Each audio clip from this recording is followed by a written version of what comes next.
Okay, so this is part 9 and the concluding part of the Victoria Empire Under the Sun walkthrough / tutorial, whatever you want to call it. And this is the episode where I basically just go into those points that I didn't get to mention in the other videos. I've kept this one back a little bit so I could have a bit of a look as to what I'd missed out, and make sure I got as much of this game, because it is a big game, sort of shown to newcomers as I possibly could. And as you probably can tell, the Empire's expanded a little bit since the last video. This is in the sort of late 1800s, and I had to have an awful lot of wars with Britain in order to get all this. All what you see now is territory that is owned. It's not captured in any way. It's not during a war. It's stuff that they have negotiated away. So, as I said, I had to take a massive prestige hit in order to do that, but I might talk about that in a minute. First of all, if you click on your regions, one of the first things you'll notice is all the provinces that come up, and here we're talking about the RGOs. Not entirely sure what that stands for. I'm sure some clever person will tell me, but if you look at each resource, it'll have a number next to it, and it's kind of like the capacity. I mean, that's how I think of it. Basically, if it is 10 out of 10, 5 out of 5, 15 out of 15, whatever the number is, if it's already at the capacity, make sure you expand it. In other words, it costs you £100. Uncivilized, quote-unquote, uncivilized nations can't do this action, which is why they always suffer really quite a lot. And but make sure it's a very simple thing. It just means that if the capacity isn't there, then people aren't getting employed. Something along those lines. Anyway, I don't read too much into it. All you need to know is what happens. You get kind of revolts and stuff if you're not keeping up with that sort of thing. What you just saw there, clicking on a province and clicking on its land fortifications, and there's another one for there's another option for naval bases. It's all on that under that same province screen. When you click on a region, then you click on the province, like I'm just doing here. You see where the pointer is, where the mouse cursor shows there's already a ship. So that was where there had already been a naval base. Naval bases are there so that you can I think you can colonize areas which are further away. Something to do with that. Land fortifications I don't use too much of, but they are pretty useful in scenarios such as World War One, and things like that. Here I'm creating some officers, going into the provinces individually. This increases the leadership, and when your defense budget is up, you get a certain amount of leadership points every turn. You go into the military screen, top right, the cannon, then there'll be bottom left icon, there'll be a picture of like your generals, and this is the screen where you create admirals and generals for use for your armies. Click on an army. You see there's a portrait of a kind of black face with a white question mark on it, and you replace it with the general of your choosing, and the same goes for navies. As you can see, I'm kind of having to go through some of these things rather quickly, but that should be no problem. This screen, these are all basically statistics. They're pretty useful.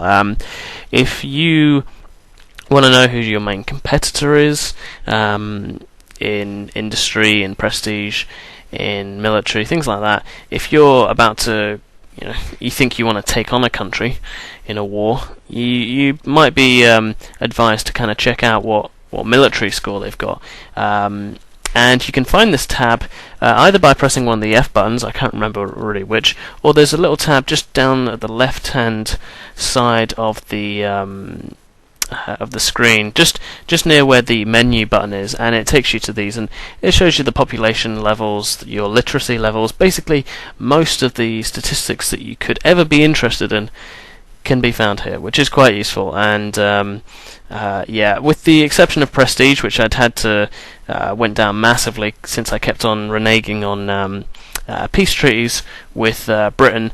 I was doing pretty well, and as you can probably guess, I would have won the game, but I kind of got a little bit bored. Once you take over so much, it can be quite it loses a little bit of its charm. But then again, this is about my 900th campaign, so you shouldn't blame me too much for that.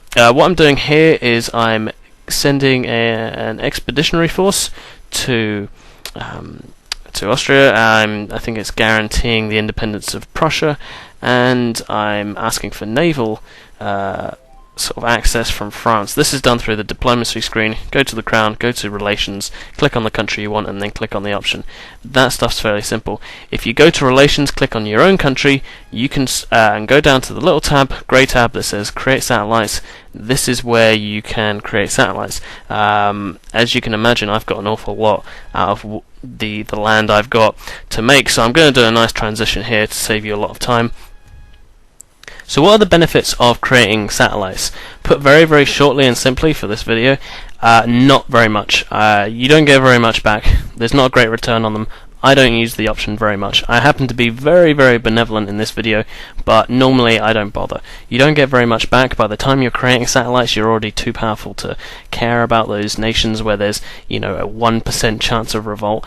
It's usually not a problem. So, you know what, I don't really bother with that. Here I was claiming a colony. Once you've got the structures in place in all the provinces which make up a region, then you can claim the colony as I just did. If you go to the crown, there's a population tab which is really interesting. It shows you the ethnic breakdown of the country in pie charts. It shows the religious divisions, it shows the ideological divisions, it shows you what kind of employment they take up. Under the relations screen, you can guarantee people's independence and a whole host of other options, which I suggest you look at. I don't have time to talk about them all here. If you go into your save games, here's a little cheat for beginners. You right-click on your own flag. You can click and start playing as that under that save game as any country you want. So if you're in a war with Britain and you change all the initial starting flags, then you can save the game, go to Britain, and then make a really nice piece which is favourable to you, save it, then load it up as you again. Now, of course, I would never actually recommend you to play the game like that all the time, but you know, for those lot who may come into a bit of a situation, it might be a helpful thing to know. I didn't happen to use any cheats in this game except for Bad Boy. You know, you can do everything that I did quite easily without cheating. So here's looking at the social policies. You go into politics first on the tab. It's things like having a national health service or medicine, pensions, things like that. Unlike in real life, whereby you can actually see the benefits of public spending, this is a computer game, so you're not really going to see it. It costs an awful lot. I didn't really see much of a return, and you know, because this is a computer game, you can be as stingy and as authoritarian as you like, and it doesn't affect people. So you know, I didn't really ever use the social policies all that much. I never really saw my population all that much happier. So that really wraps up my walkthrough videos. Hopefully that's been of some use to all those newcomers. So that's me.